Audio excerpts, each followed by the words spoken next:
masuk dan keluarnya waktu sholat fardu. Nah, Perincian batas masuk dan keluarnya waktu sholat fardu adalah sebagai berikut. bismillah walhamdulillah wassalatu wassalam ala rasulillah Sayyidina Muhammad bin Abdullah wa ala alihi wa ashabihi wa mawalah. Telah kita pahamin dari pelajaran yang kemarin, yaitu setiap sholat fardu ini, yaitu zuhur, punya masuk waktunya dan keluar waktunya. Kedua, asar begitu juga, masuk waktu keluar waktu. Kemudian yang ketiga, maghrib masuk waktu keluar waktu. Kemudian yang keempat, isya masuk waktu keluar waktu. Yang kelima, subuh masuk waktu dan keluar waktu. Artinya kalau sholatnya kita masih dalam batas waktunya dinamakan sholat tersebut ada.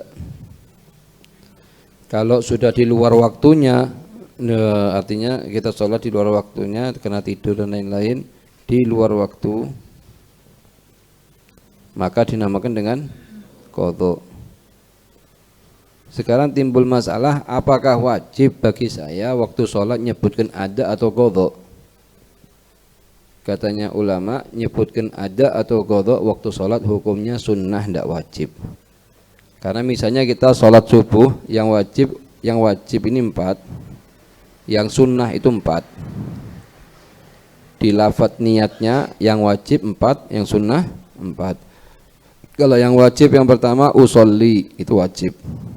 Terus kemudian fardhu wajib, as-subhi wajib. Yang keempat ma'muman, ini wajib. Yang wajib hanya berapa? 4. Usolli, fardhu, subhi, ma'muman. Yang sunnah 4 juga. Dari kalimat usolli saya niat salat. Fardhu harus kalimat fard. Subhi untuk jenis salat yang kita salat. Ma'muman karena posisi kita kalau kita lagi makmum. Kalau kita misalnya lagi salat munfarid, maka tidak perlu tambahin ma'muman. Yang keempat sunnah juga rakaatain, 2 rakaat, menyebutkan jumlah rakaat. Mustaqbilal qiblah. Kau ini mustaqbilal qiblah. Adaan atau qadhaan lillahi ta'ala. Lillahi ta'ala. Kalau kita tahuin berarti artinya 4 ini sunnah. Lah kalimat nyebutkan qadhaan atau adaan di golongan termasuk yang sunnah. Ini kalau kita ingin niat kita sahih ala jami'il aqwal ulama, supaya sah menurut pendapatnya seluruh ulama. Kita hadirkan berapa niat? 8. 4 wajib, 4 sunnah. Yang wajib usolli, fardhu, subhi, ma'muman. Lumana anal rakaatain termasuk golongan yang sunnah. Rakaatain mustaqbilal qiblah adaan lillahi ta'ala termasuk yang sunnah. Kalau kita sebut ya alhamdulillah tambah sempurna, tidak disebut, hukum sholatnya tetap sah. Kita tidak nyebutkan ada atau qadha, tidak masalah. Kita tidak nyebutkan 2 rakaatnya, tidak masalah. Kita tidak nyebutkan mustaqbilal qiblahnya, tidak masalah. Kita tidak nyebutkan lillahi ta'alanya, tidak masalah. Cuman sebagian ulama menyebutkan 4 poin yang disunai, sebagian ulama ada yang mengatakan wajib. Supaya keluar dari pendapatnya mereka, maka kita dianjurkan untuk mengucapkan rakaatain mustaqbilal qiblah adaan atau qadhaan lillahi ta'ala. Nah sekarang kalau misalnya sholat itu sholat ada, kita ketahuin barusan di sini, kalau sholatnya di batasan waktu namanya ada, kalau di luar waktu namanya qadha. Lah kalau misalnya kita sholatnya di waktu cuman kita lafadznya qadha, atau di luar waktu lafadznya ada. Misalnya kita sholat subuh masih ada waktunya nih. Jadi usolli fardhu subhi rakaatain mustaqbilal qiblat qadhaan. Atau sudah bangun jam 7 pagi, kita mengatakan adaan. Hukumnya gimana? Kita lihat. Sekarang kalau kita sholatnya ada tapi niatnya qadha, atau qadha tapi niatnya ada. Lah hukumnya tidak sah sholatnya, tidak sah kecuali di 2 masalah. Kecuali di 2 masalah mah hukumnya sah. Yang pertama, kalau maksudnya dia makna ada dan qadha dari segi bahasa, maka sama. Karena makna ada itu daini sama qadha itu daini artinya sama-sama membayar utang. Ada itu daini yang aku membayar utangku, qadha itu daini sama membayar utang. Kalau dia niatnya maknanya dari segi bahasa, maka hukumnya sah. Yang kedua, kalau nyebutkannya tidak sengaja karena khata' nasya'an ijtihad. Dia kira waktu sholat masih ada. Makanya dia mengatakan usolli fardhu dzuhri ma'muman arba rakaat mustaqbil qiblati adaan. Setelah salam dari sholat ternyata sudah keluar dari waktu zuhur sudah 15 menit yang lalu. Maka hukumnya tidak masalah. Khata'an nasya'an ijtihad. Kalau dia sudah usaha mencari kabar bahwa waktu sholat ada apa enggak, atau misalnya ngelihat jam, dilihat di jamnya masih ada waktu sholatnya, makanya dia mengatakan ada. Setelah selesai sholat ternyata jamnya yang mati. Hukum sholatnya gimana? Hukum sholatnya tetap sah. Lain hanya kalau sengaja dengan makna bahasa, dengan makna fikihnya yang artinya ada itu di waktu, qadha itu di luar waktu.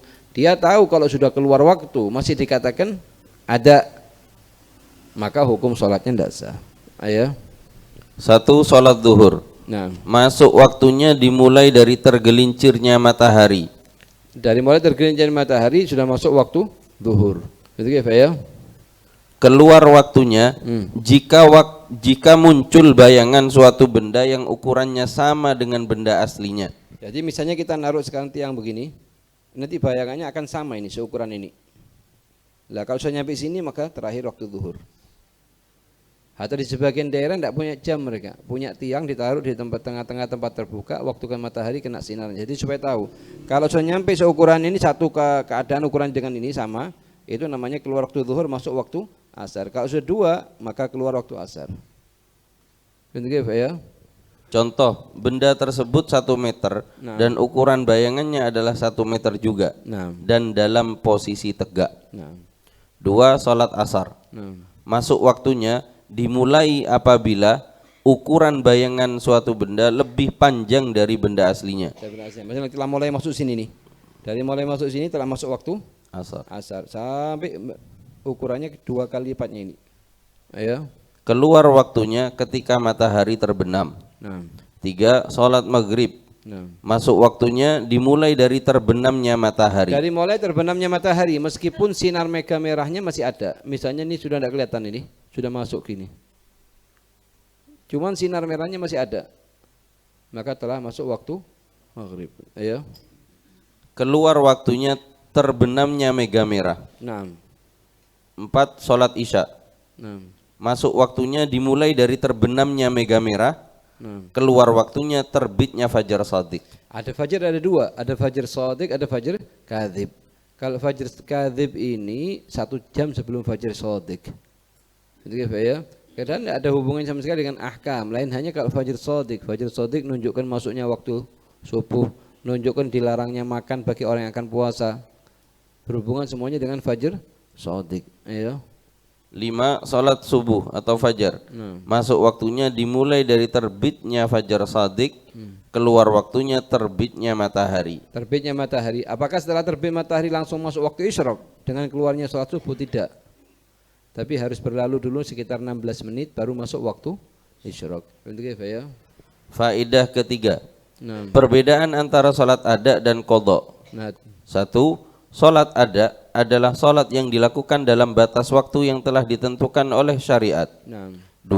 Salat qadha adalah salat yang dilakukan di luar batas waktu yang telah ditentukan oleh syariat. Ini kalau sekiranya dzatu waktin sebenarnya bilang, salat ini mempunyai waktu yang khusus, artinya harus di waktunya.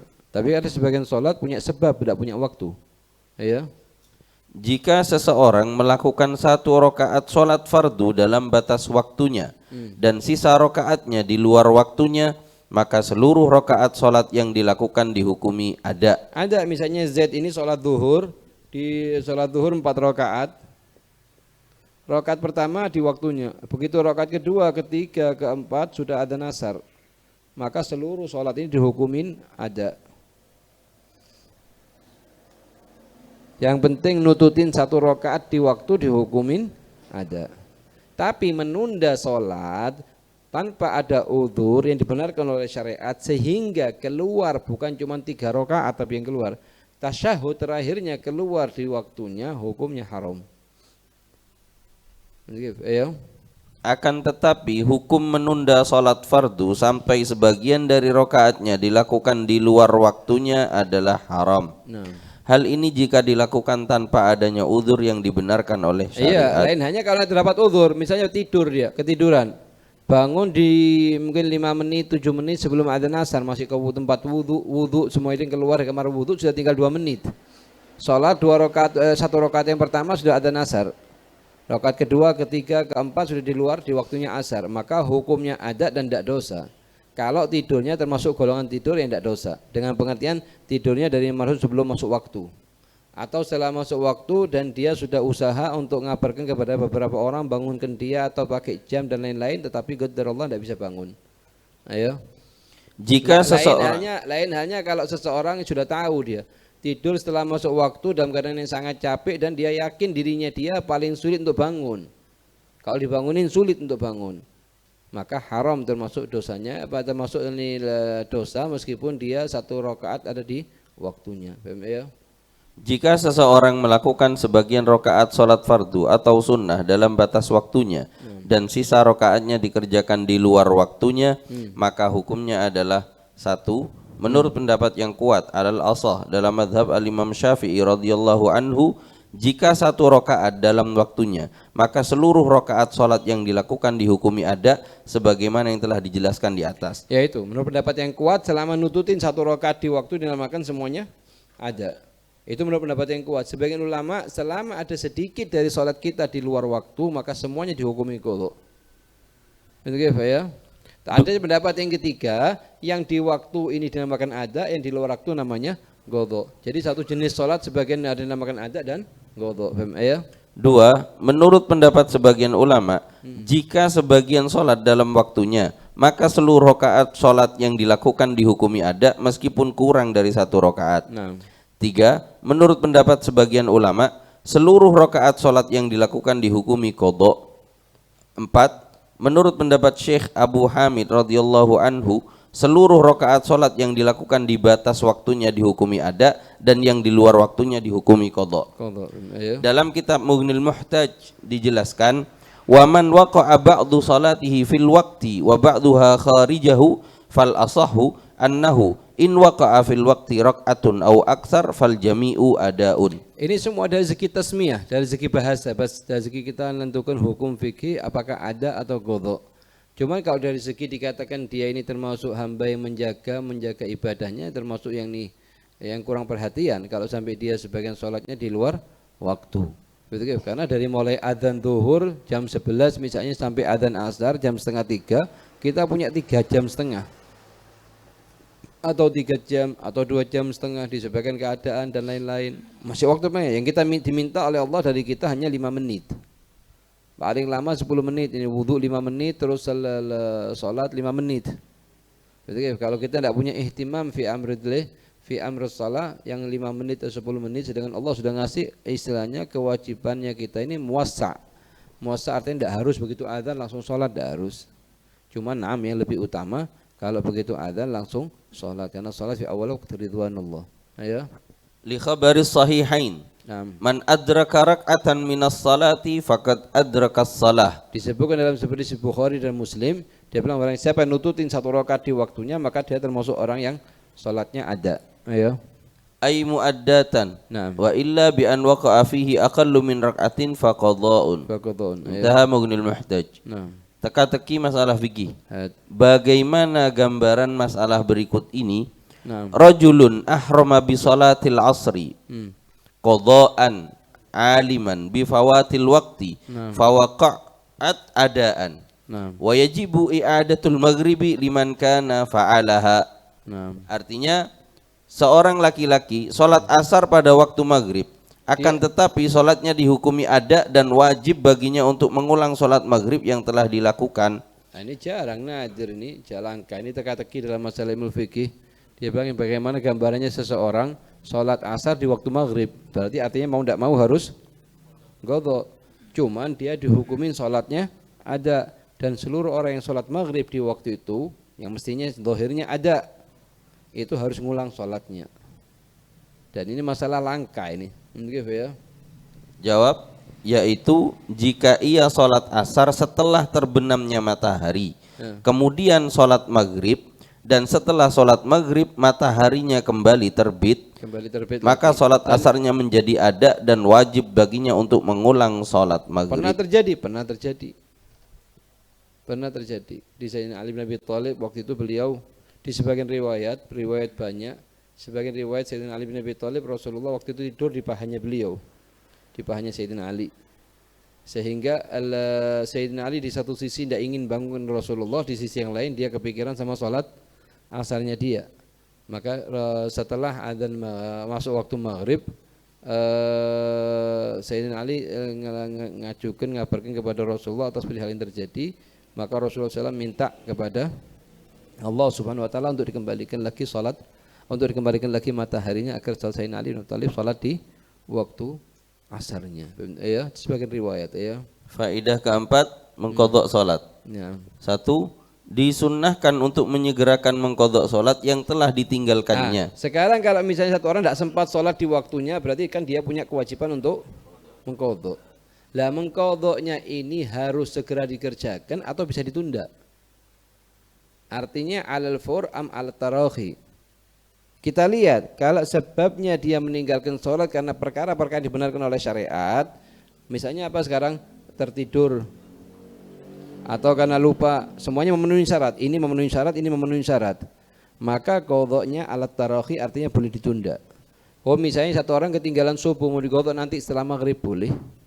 Oh mau diqadha besok di waktu subuhnya juga boleh. Kenapa? Karena meninggalkannya karena ada udzur. Kalau ditinggalkan sholat tersebut, kenapa kok tidak sholat di waktunya? Oh karena terdapatnya udzur. A'dzarus shalah 4. Maka qadhanya alat tarahi, boleh ditunda. Tapi kalau meninggalkannya sholat tanpa udzur karena malas, maka qadhanya wajib alal fur, tidak boleh ditunda. Nundahnya pun dosa haram. Satu orang tidak sholat subuh karena memang tidur setelah masuk waktu, dan dia tahu kalau dia tidak bangun di waktunya tetap saja tinggal tidur. Itu haram hukum tidurnya dan wajib qadha langsung setelah bangun tidur. Bentuknya apa ya? Hal ini jika ditinggalkannya karena uzur yang dibenarkan oleh syariat. Nah. 2. Apabila meninggalkan sholat tanpa uzur, maka wajib untuk menyegerakan dan menggunakan seluruh waktunya untuk mengqadha sholat-sholat yang telah ditinggalkan, dan tidak boleh baginya melakukan sholat sunnah sebelum selesai dari mengqadha sholat-sholat tersebut. Kalau sekarangnya masalahnya dikatakan di sini tidak boleh menggunakan waktunya kecuali untuk mengqadha. Kalau cuma 1 sholat, 2 sholat masih ringan. Lah kalau misalnya sallallahu alaihi ini Z ini sempat hampir 6 bulan tidak sholat, terus dia ingin taubat, ingin kembali ke Allah Subhanahu Wa Taala, maka dia wajib mengqadha sholatnya 6 bulan. Lah 6 bulan 5 sholat dalam sehari semalam dikalikan sebulan berapa? 5 kali 30, 150 sholat dikalikan 6 bulan kam. Lah kalau untuk mengqadha, kalau menurut pendapat yang mu'tamad dalam mazhab Imam Syafi'i, wajib dia menggunakan waktunya semuanya untuk mengqadha salat, kecuali seukuran kebutuhan untuk mencari rezeki yang wajib dia kerjakan atau perihal-perihal yang wajib itu yang boleh. Lah cuman ini di satu sisi bahwa ini memang pendapat yang mu'tamad mazhab. Kalau pendapatnya Hafizul Haddad yang ahsan dikembalikan kepada dia agar kita bantu juga dia untuk kembali ke Allah Subhanahu Wa Taala. Gimana pendapatnya Hafizul Haddad? Dibilang ditanya orang itu, kamu kira-kira mampu berapa kali mengqadha? Setiap sholat, selesai sholat fardu yang ada berapa kali? Dia bilang anak mampu sekali. Jadi sholat zuhur ada, kemudian qadha. Ada, qadha. Tiap hari begitu sudah. Sampai 6 bulan. Dengan begitu sangat mudah. Tapi kalau sekaligus suruh sholat, mungkin yang bisa duduk 2 minggu tidak keluar rumah, sholat pagi, siang, zuhur, asar, sampai tidak mampu dia. Khawatir nanti kalau tidak mampu kembali lagi nanti ke alam jahiliyah lagi, meninggalkan sholat lagi terakhir. Kita lihat keadaan orangnya, tapi ada sebagian orang semangat dia, semangat. Dia tidak punya kerjaan di rumahnya, mau mengqadha dulu menyelesaikan nanti baru. Oh keadaannya yang lain cukup misalnya. Maka kita anjurkan dengan pendapat yang mu'tamad.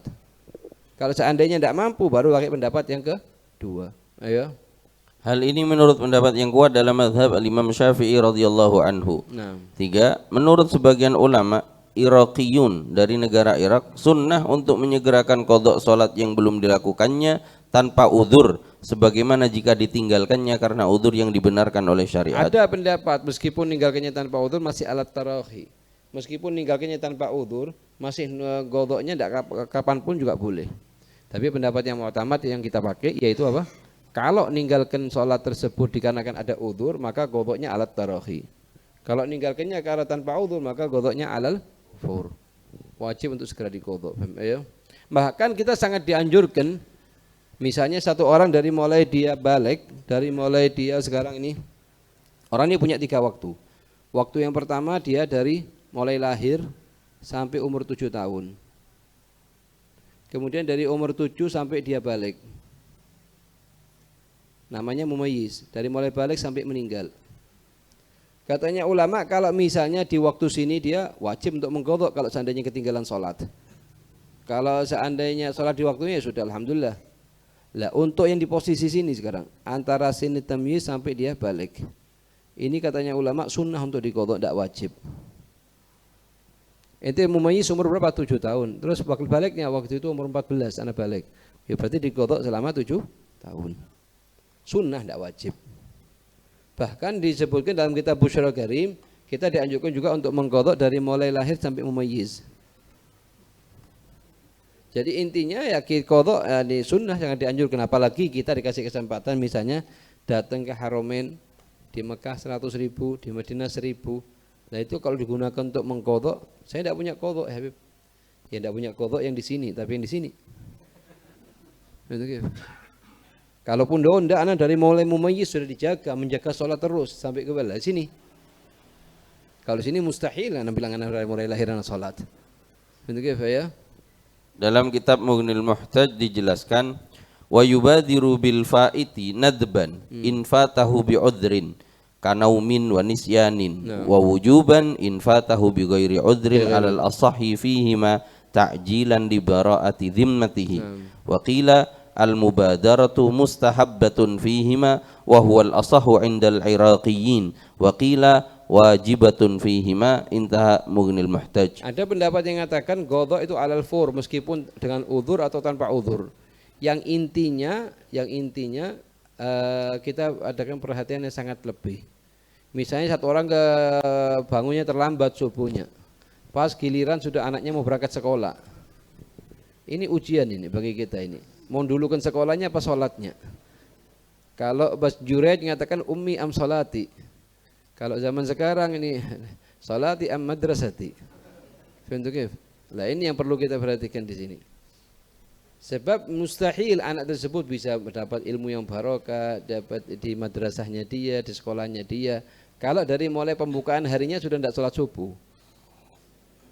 Sholat subuh enggak dibangunin sama orang tuanya kepikiran karena takut terlambat sholat, terlambat sekolahnya. Loh coba bangunin coba untuk karena terlambat sholatnya ini lebih penting. Yang akan dihisab di hari kiamat. Apalagi kalau seumur 7 tahun, masih kecil, 7 tahun tapi bisa makan minum sendiri, sudah masuk usia mumayyiz. Maka kewajiban memang anak tersebut tidak wajib sholat, tapi kewajiban di tangan orang tua. Orang tua wajib bangunkan dia untuk sholat. Kalau seumur 10 tahun apalagi wajib ma'al amr ad-darb. Apalagi kalau sudah balik. Terlambat, takut terlambat kuliahnya, berangkat dulu. Ta'algum sholat dulu baru nanti berangkat. Bentuknya apa ya? Faedah kelima, masalah yang berhubungan dengan waktu-waktu sholat.